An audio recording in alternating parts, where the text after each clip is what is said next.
नमस्कार, स्वागतम। आज के अंक में बताने जा रहे हैं एक ऐसा प्रयोग जो हमारी कांति, चेहरे की कांति, चेहरे का लावण्य, चेहरे के ग्लो को बढ़ाने वाला है।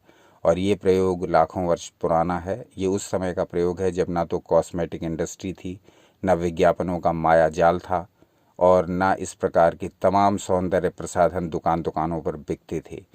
ये प्राकृतिक रूप से ही अपनी त्वचा को कांति युक्त बनाने का, लावण्य युक्त बनाने का एक फॉर्मूला था जो बड़ा दुर्लभ है और ढूंढ ढूंढ करके आपके लिए लाए हैं। क्योंकि यू एंड योगा पर हम हमेशा वो सामग्री लेकर आते हैं जो कहीं उपलब्ध नहीं, जो दुर्लभ है, जो अप्राप्त है, जो अप्रचलित है, जिसके बारे में ज्ञान ना के बराबर है। वो सामग्री जो आपको अपने घर या आसपास ही उपलब्ध हो जाएगी, उसी सामग्री से आप कैसे अपनी त्वचा को दैदीप्यमान बना सकते हैं, कैसे अपनी त्वचा को ग्लो करा सकते हैं, कैसे अपने लावण्य को, अपनी सुंदरता को और अधिक बढ़ा सकते हैं, इसका प्रयोग आज हम देखेंगे, वो भी प्रमाण के साथ।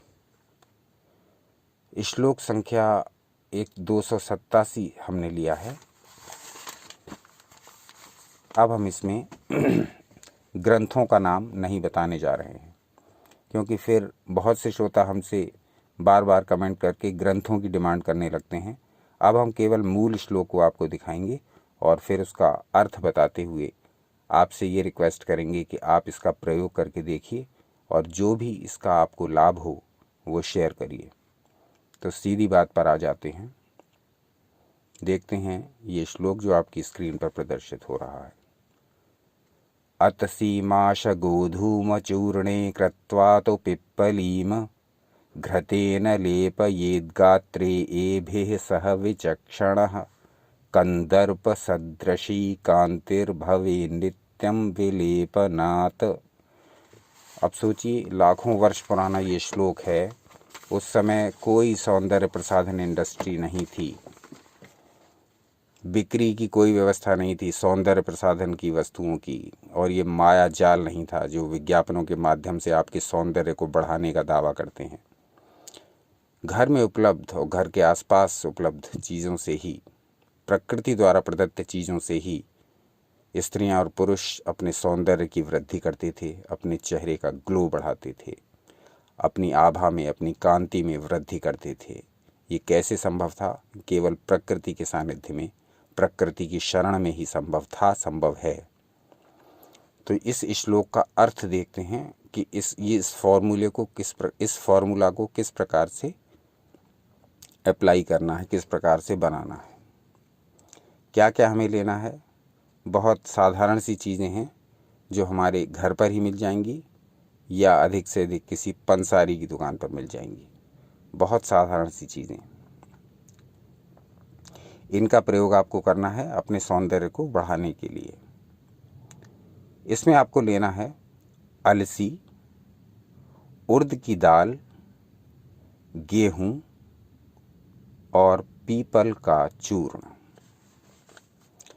अलसी, उड़द की दाल, गेहूं और पीपल का चूर्ण।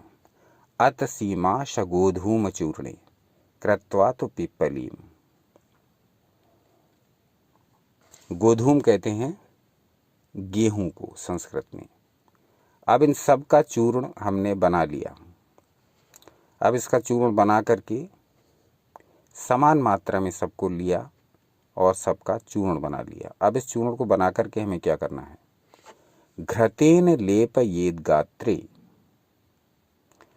अब इसको घी में मिला लेना है। ये जो चूर्ण बन गया हमारा, इसको हमें घी में मिला लेना है। यदि गाय का घी मिल जाए तो सर्वोत्तम है, और आजकल गाय का घी मिलना इतना मुश्किल भी नहीं है।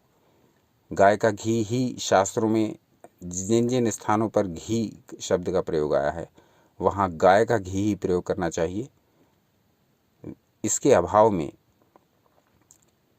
फिर हम भैंस का घी भी प्रयोग कर सकते हैं।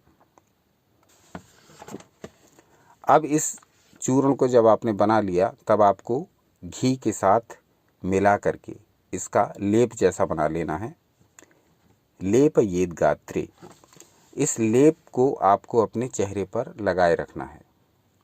पूरे चेहरे पर इसको लगा लीजिए और लगा करके आधा घंटे तक आपको इस लेप को लगाए रखना है, जिससे ये हमारे रोम छिद्रों में जज्ब हो जाए,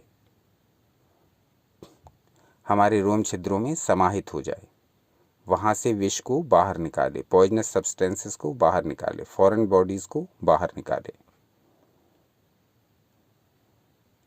30 मिनट तक कम से कम लगा रहने दें इसको। इसके पश्चात इसको सादा जल से धो देना है। ये त्वचा को कांतिमान करने का प्राचीन फार्मूला है, लाखों वर्ष पुराना फार्मूला है, सिद्धांत है, प्रयोग है, विधि है। अब कितना आप इसको अप्लाई करते हैं और कितना आप इससे लाभ उठाते हैं, ये पूरी तरह से आपके विवेक पर निर्भर है, क्योंकि इस प्रयोग को करने में ना तो हम आपसे कुछ ले रहे हैं और ना आपका कुछ विशेष खर्च हो रहा है। घर में उपलब्ध चीज़ें इन्हीं से आप लेकर के अपनी त्वचा को कैसे कांतिमान बनाएं, अब ये पूरी तरह आपके विवेक पर निर्भर है, आपके प्रयोग पर निर्भर है, आपकी रुचि पर निर्भर है।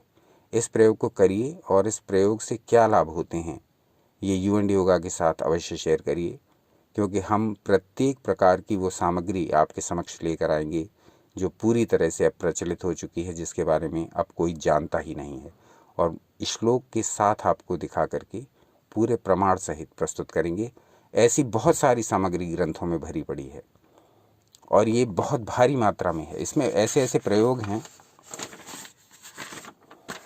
जो घर पर ही हम कर सकते हैं, जिसके लिए हम हज़ारों रुपए खर्च करने को तैयार हो जाते हैं, वो घर पर ही कर सकते हैं, घर पर उपलब्ध चीज़ों से ही कर सकते हैं, अपनी रसोई में उपलब्ध चीज़ों से ही कर सकते हैं। लेकिन इनका हमको ज्ञान नहीं, भान नहीं। यू एंड योगा के माध्यम से ऐसी सारी जानकारी आपके समक्ष शनह शनह प्रस्तुत की जाएगी, और ये बहुत अच्छा लगा देख करके कि आप इन प्रयोगों का सम्मान कर रहे हैं, इन प्रयोगों का स्वागत कर रहे हैं, इन प्रयोगों का लाभ उठा रहे हैं, इन प्रयोगों को अनुभव में ले रहे हैं, इन प्रयोगों को शेयर भी कर रहे हैं। तो आपसे अनुरोध है कि जो भी हमारे दर्शक या श्रोता इस प्रकार के प्रयोगों को करते हैं वो शेयर अवश्य करें, क्योंकि जब आप शेयर करते हैं तो दूसरे अन्य दर्शकों को भी बहुत प्रेरणा मिलती है, उनको भी लगता है कि हाँ, इनको इनसे लाभ हुआ तो हमें भी इससे लाभ होगा, तो उनको एक मोटिवेशन आता है अंदर से करने का। तो आज का वीडियो, जैसा कि आप लोगों की हम बात मान गए हैं, बहुत से लोगों ने कहा कि व्यर्थ की बातें वीडियो में नहीं होनी चाहिए, तो हम प्रयास करेंगे कि ऐसा हम आज से ही प्रारंभ कर दें, व्यर्थ की बातें न करते हुए आपको टू द पॉइंट विषय पर ले आएँ। तो आज का अंक यहीं तक। देखते रहिए आपका अपना चैनल यू एंड योगा। अपना अनमोल समय हमें देने के लिए बहुत बहुत धन्यवाद। आज का अंक कैसा लगा ये अवश्य कमेंट करके बताएं। सनातन शास्त्रों से जुड़े रहें, सदा आनंदित रहें।